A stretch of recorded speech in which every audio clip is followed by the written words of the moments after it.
oyog'idan beshiga qarab o'rganish usuli. Ya'ni ma'lum bir kasbni yuqorisidan tuvanga, ya'ni eng oxirgi natija, eng oxirgi yuqori saviyalik bosqichidan dastlabki bosqichga qarab ta'tirsiz o'rganish usuli.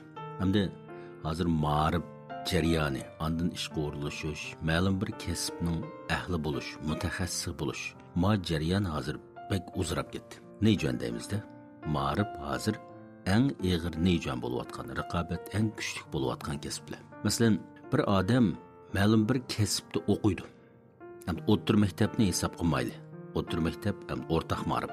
O'rta maktabdan boshlab bir odam bir kasbni banka o'qidi deyli. 4 yil yoki 5 yil. Ba'zi alohida kasblar 6 yil o'qiydi. Uning keyin aspirant yanjushan o'qidi deyli. Uning keyin doktor o'qidi deyli. Mushu jarayonni besib o'tib bo'g'icha 10 necha yil o'qitdi.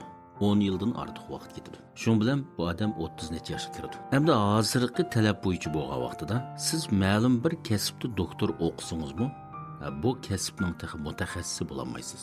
Chunki odamlar ko'p. Doktor bo'lsangizmi, az nurg'un dasholarga o'qituvchi bo'libmi kirolmaysiz. Endi kirgan taqdirdimi, siz yangi kirgan xizmatchi o'yadi. Bir jihatdan siz 10 necha yil o'rgangan bilan bir o'rin, bir dashoga tadqiqot o'rniga kirsangiz, yana bir yosh xodim. Bu chog'da yana tadqiqotning eng muhim yerlari sizga tegmaydi.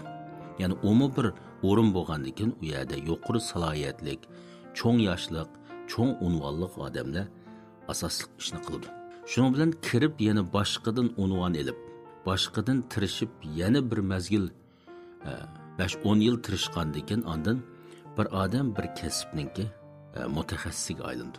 Hamda bu tadqiqotning ishida boshqa kasblarmi, texnikaviy kasblarmi shundoq. Hamda ma'ningdek 10-20 yil ketmasimi, yanala xil uzoq yil ketib qoladi. Hamda buning tegi nima degan chaqda shu raqobatning kuchligidan bo'lganda, raqobat kuchlik, odam ko'p, o'sha yerda nejon bo'lib ketgandan keyin bir odam bir ishga mas'ul bo'lib, mush ishning ahli, mutaxassisi bo'lib bo'g'icha nayt uzoq vaqt ketib qoldi. Hamda men bugun degan usul bir odamningki qizg'inligi eng yuqori vaqtida, yoshlik kuchi bor vaqtida eng muhim ishning ichiga aralashtirish. Ondan mas'uliyat paydo qilish. Mush orqali garchi uning bir qism bilimlari yetmasimi, eng dastlabki vaqtda mush muhim o'ringa yaqinlashtirish. Ondan mushu kasbdagi eng oldin qatordagi bilim bilan bevosita uchrashish. Eng yuqori saviyalik bilim bilan bevosita uchrashish.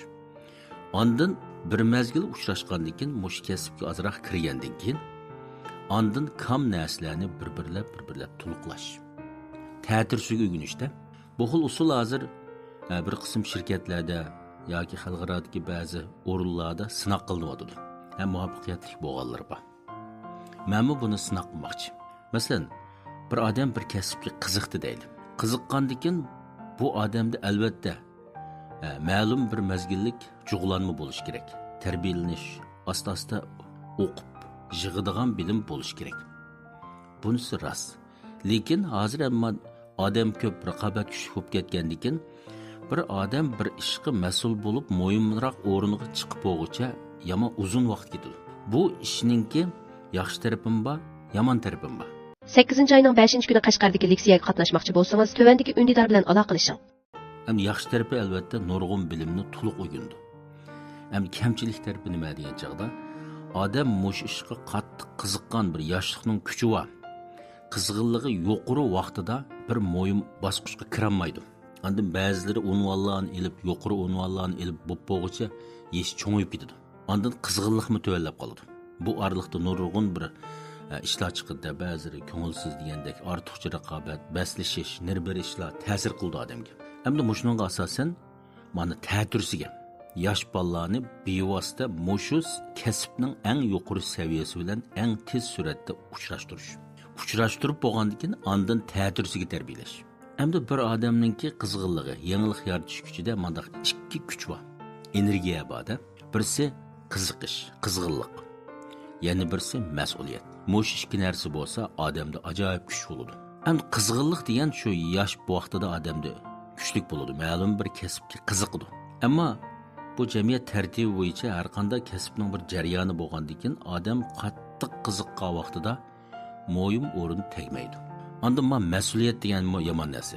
bir ideyasi boşroq, aktivchanligi boşroq odamni ma'lum bir ishga mas'ul qilib qo'ysa, darhol uning holati o'zgaradi. O'zgarib aktiv bo'lib ketadi. Xuddi lükchakni saqchi qilib qo'ysa, o'ngshilib ketganga o'xshash. Ba'zi bir aktivchanligi tuvan odamlarni ma'lum bir ishga mas'ul qilib qo'ysalar, darhol u odamning pozitsiyasida o'zgarish bo'ladi. Demak, mas'uliyat degan narsa kuchli bir energiya.